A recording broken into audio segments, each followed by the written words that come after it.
Alright, hello everyone. This is a mandatory training video which you must watch by April 28th at midnight. So by April 28th, I need you to respond to the email stating that you have read and understand the instructions given through this training video.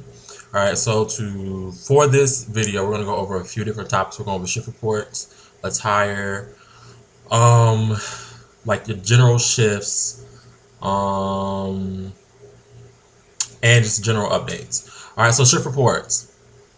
Well, actually, I'm just saying general stuff. So we're going into a new phase of work, where we need to be extremely professional. We need to tighten up certain aspects. Certain things are not going to be allowed or tolerated. Majority of the staff is still in their 90-day trial period, so I believe most of the staff has about a month left in that process. So before everyone is up for their reviews, so I need everyone to simply attempt to perform, because if you're not performing, we will not reserve a position for you, and that's just across the board. So we're also going to start initiating official write-ups, so it's not oh well, he didn't say anything or she didn't say anything. It's you have official documentation of whatever the issues are concerning your performance. All right, so start with shift reports. Shift reports, these are mandatory. I expect one shift report to be submitted per shift. So that does not mean 2 per shift. That does not mean 3 per shift. So if you leave early, you are to leave your shift report up for the following person to finish for that shift. So if your shift is from 8 a.m. to 4 p.m.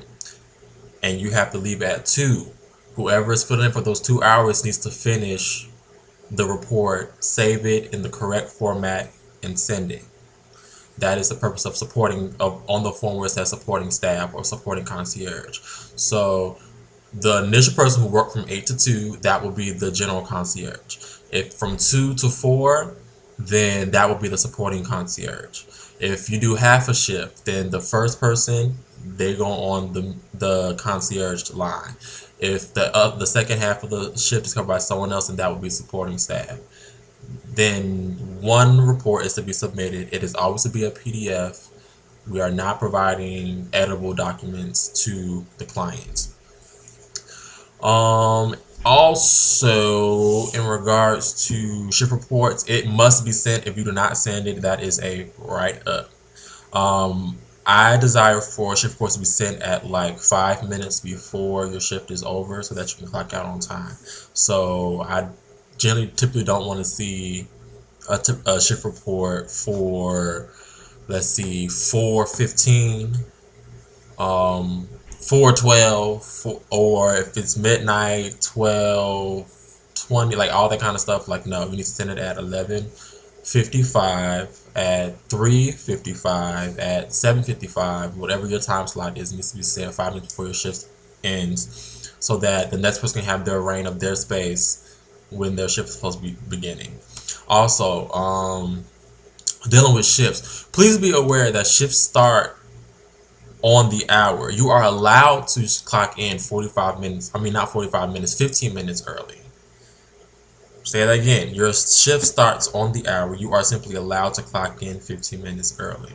So if you're asking for time off and your shift starts at midnight, if you ask for the day before off, the following day doesn't get off simply because of that 15-minute overlap in the night before. Your shift actually starts at midnight. So again, if your shift starts at midnight and you request the day before off, that doesn't qualify you for the day of. So if you ask for a Saturday off, you have to show up to work Sunday morning at 12 a.m. Because that 15-minute grace period doesn't count, because it's not when your actual shift starts. Okay, so for the future, that needs to be that's going to come up again in another section we're going to talk about. But so failure to send is a write-up. Also, you need to be more cognizant of your attachment, you need to ensure that you are attaching your file. Sending an email without an attached file is an issue. You also need to make sure the emails you are sending are grammatically correct. Also, I realize that I am a somewhat informal and I'm a cheery person, or maybe some people feel like I'm cheery, but emails that are sent to me need to be professional. They need to be grammatically correct. They need to have a salutation, meaning good afternoon, good morning, good evening, hello, dear Mr. Holmes. Like, it needs to be in that format, and then a body, and then a closing. One line emails or informal emails are not appropriate. Um, Also, shift reports need to be written in third person. So your shift report should not say, I walked the lobby at 10:12. Um, I took so and so from a resident. A resident gave so and so to me. At this time, I took my break. It should be written in third person. Third person means you say at 10:12 the lobby was walked. At 4 p.m. shifts were switched. At 8 p.m. The concierge took their break. At 12:05 the security officer took a break. It shouldn't be I, me, my, none of that. It should be stated in third person, meaning like third person. If you don't understand what that means, please look it up. Please look it up what that means. I kind of just gave you an example, but if it wasn't clear, look up what third person means versus first person. Shift reports, especially the additional notes, should be written in third person, not in first person. Also, formatting for shift reports. You need to delete any additional cells at the additional notes portion. So if the night before you had 20 additional notes and tonight you only have 10, there should not be 10 blank cells. You need to select all those cells, hit delete or backspace, whichever one it is that works right. You might have to shift the cells up or shift them left, whatever whatever works. Take the time to figure it out. But you need to worry about format. You need to worry about how your shift report looks when it leaves your desk, because that represents you, that represents the company, that represents all of us. So if you send a shift report that is poorly formatted, then individuals are going to look at you and your professionalism a little bit different than they look at others. So make sure that at the end there are no additional cells that don't need to be there. Like names are capitalized, proper nouns are capitalized, that even in your shift report there is proper grammar. Also, for instance, if there is a cell, in that cell, you need to make sure that whatever you initially started writing is all the way to the left side of that cell. It shouldn't be a space and then the text start, and then the line underneath it is all the way to the left, because then it looks jagged and it doesn't look well in the format. Also, like, just make sure, like, if the blue that we're using is the blue that we're using, like, not, oh, it's this color blue that time, this shade blue that time, this color blue that time. Make sure there's consistency across the board. Also, attempt to make sure that your language is correct. Make sure your language is professional, but make sure that it's systematic, that it continues. So for me, with the fire enunciator panel or with walking the lobby, for me, I say, I put the time and I say, the first floor was walked, period. There were no apparent issues, period. That is what I would say every time for that type of scenario. I wouldn't say that and then be like, I walked the lobby, or then be like, the lobby was walked, or then be like, the first floor area was walked, and then be like, just make sure it's consistent. If it's at this time, the lobby was walked and there were no apparent issues, let that be how you say it every time. Make sure that your language is consistent and that it's not switching up every time you write it. So that is shift report. So it needs to be sent on time.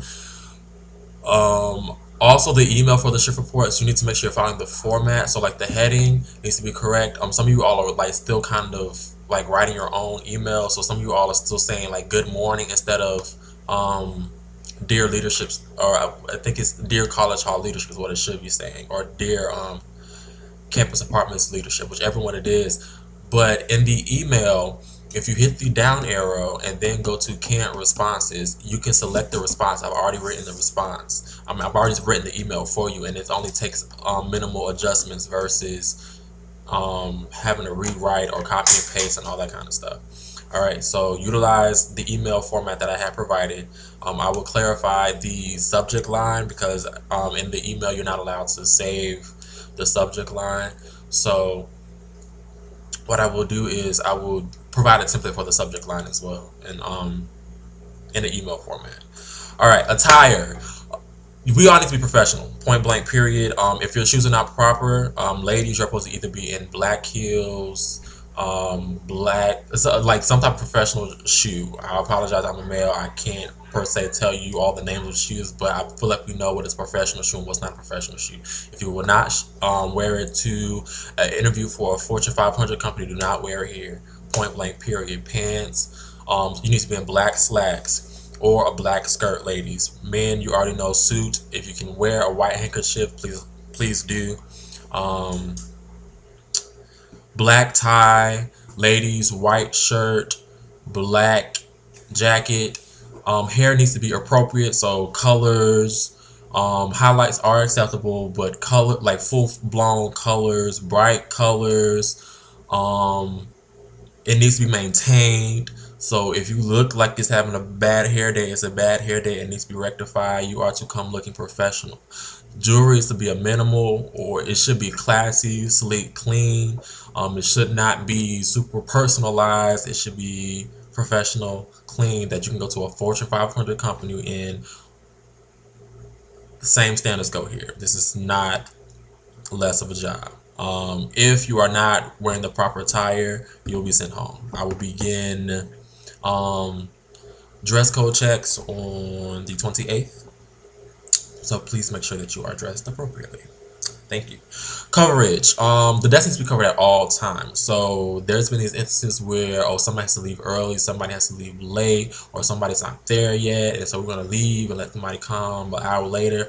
That's not appropriate. The desk needs to be covered at all times for every shift. So if you have to leave early, you need to discuss that with your relief. I'm not coming to sit at the desk for an hour because you need to leave early. Your time block is from 4 to 12, 12 to 8, 8 to 4. That is your time block. That is when you are scheduled to work. If for some reason you cannot keep that responsibility, you need to handle it. Point blank. It's a job just like any other. And please do keep in mind that you are in your probationary period as well, or most of us are in our probationary period. So therefore, you need to be mindful of taking off, leaving early, all that kind of stuff. That stuff will be noted in your review. If you are covering somebody else's shift, you are taking the responsibility for that person's shift. So if their shift is from 4 to midnight, you don't get to show up at 5 and say, oh, well, I'm just covering. You are to be here at 4 or at 3:45. Like that. That's not a thing. If you are covering, you are taking a responsibility. If you need coverage, you need to be responsible and inform your co-workers in an ample amount of time. I understand emergencies, I understand personal situations, but notifying people an hour before your shift starts that you need someone to cover for you is inappropriate.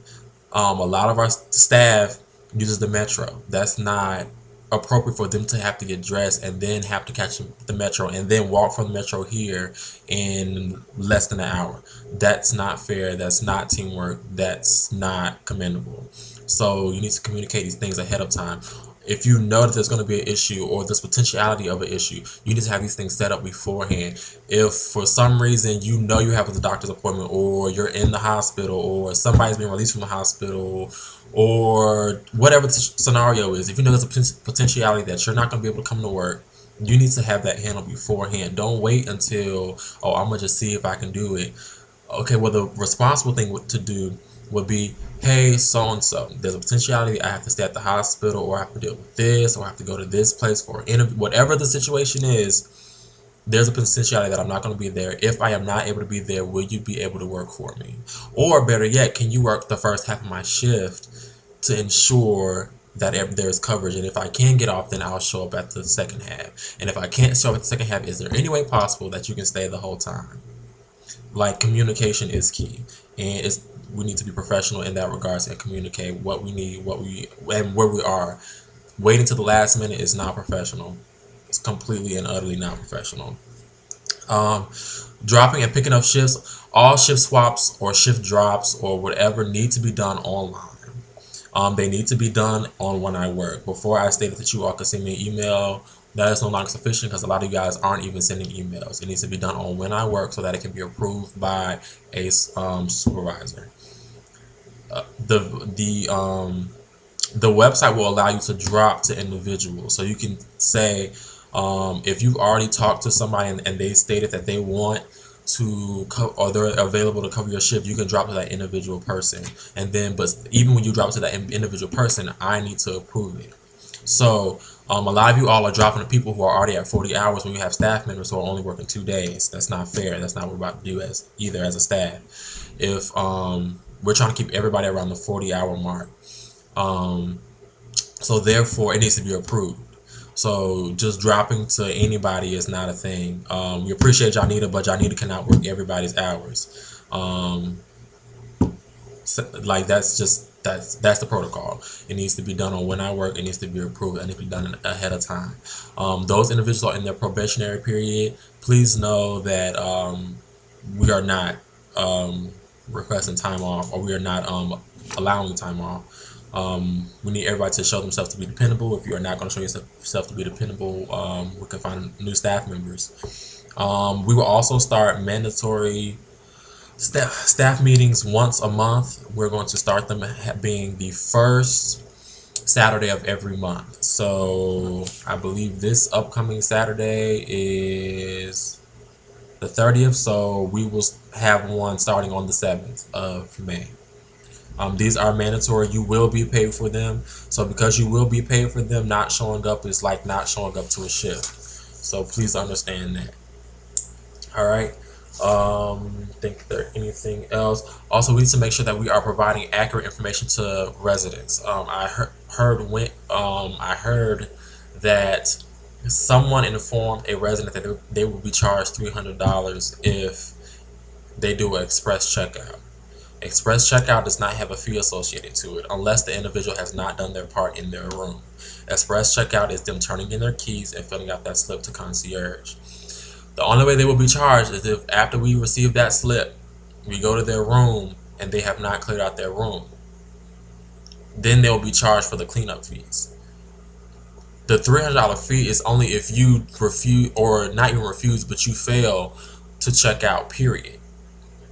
So if you just walk out with keys, now management has to change out the locks to your room. So therefore they're going to be charged a $300 fee. So if they just walk out, then that's a $300 fee. But if they come and they return their keys and they fill out the slip, then that's not necessarily a fee associated with, unless they haven't done something on their part.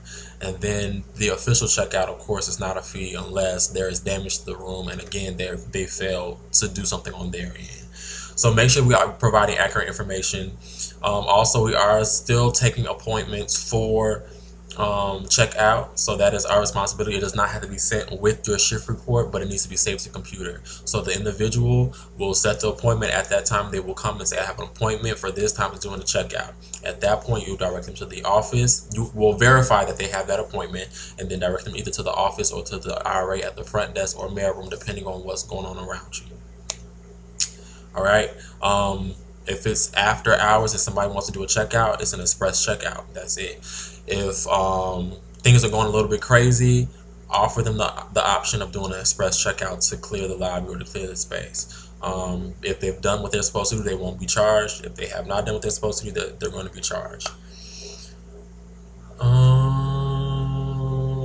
That is kind of everything. Also, supplies. We need to be more mindful about our use of supplies. For instance, South went through a whole bottle of hand sanitizer while North still had half a bottle. South was out of tissue while North still had a whole box left. Like, we need to be mindful. North still had pens while South had no pens. We need to be mindful. It just needs to be visible. So hiding supplies from your teammates, that's not appropriate. We need to take charge of our space. And if you realize that somebody's walking with your pen, say, excuse me, can I have that pen back? Thank you. Like, I I'm not like we're not gonna have supplies by the end of the summer.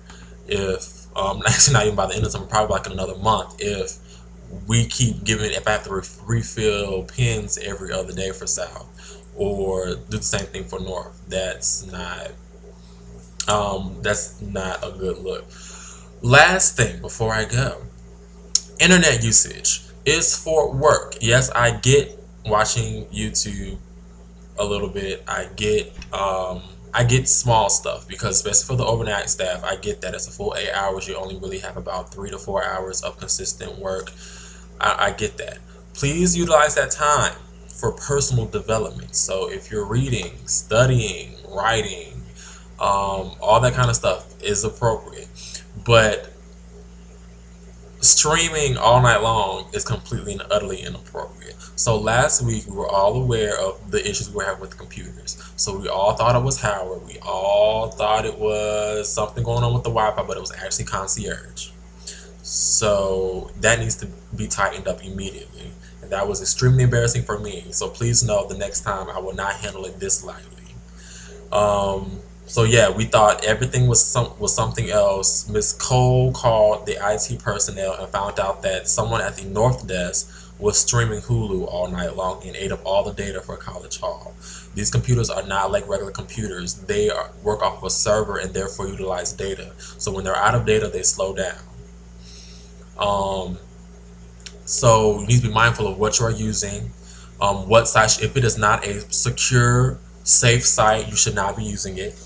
If a virus pops up on this computer, I will not hesitate to fire whoever it was because I'm not paying for a computer, point blank.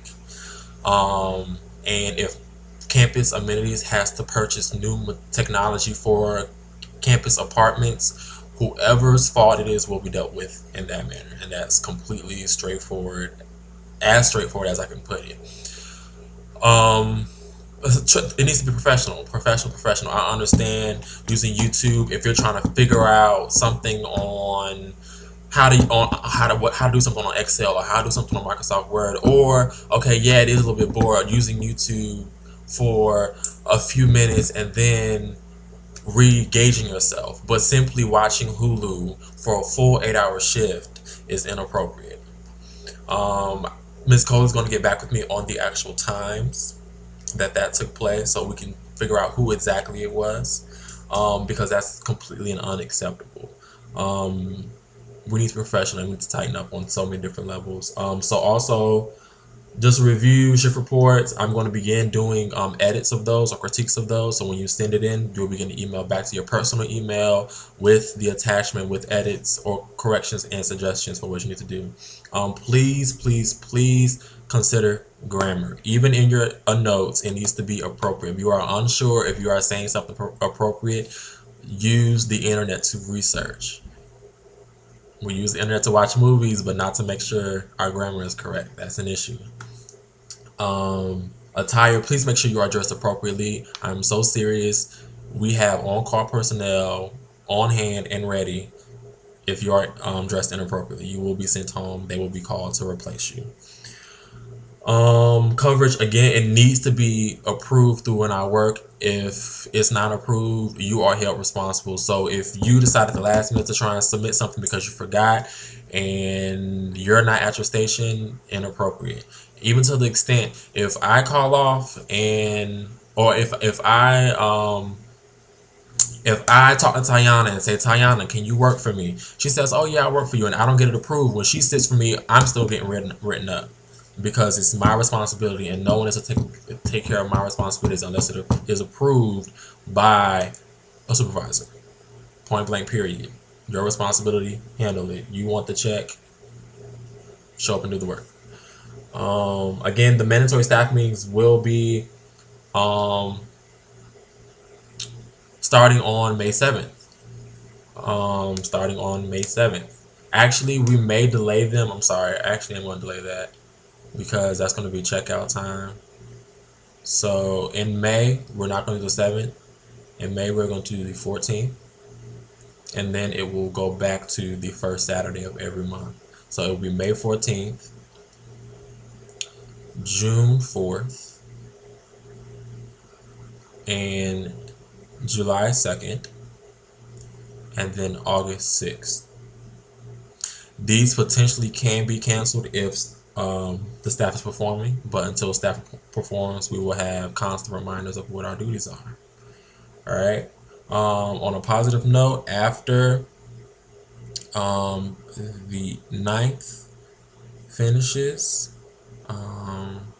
we're gonna have a outing, so look forward to that. So I will let you know ahead of time, send you all invites to a venue where we can all have fun and relax and hang out with each other. All right. Thank you all. Please respond to the email stating that you have watched and understand. If you have any questions, please post them under this video so that your coworkers can also get those answers as well. The shoe fits, wear it. Please don't come apologizing to me right now. Just make the necessary improvements. And let's go forward. Let's do this. No need to be apologetic or I'm sorry. The individual, if you want to own up to the Hulu, that would be appreciated. Therefore, we don't have to do this full-fledged investigation of who it was. That would be appreciated.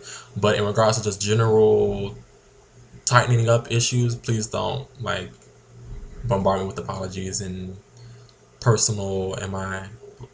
Was that me? No, it's okay. Shoe fits. Self-analyze. Let's move forward. All right. Thank you for your service and all that you do for us. And I will see you all later.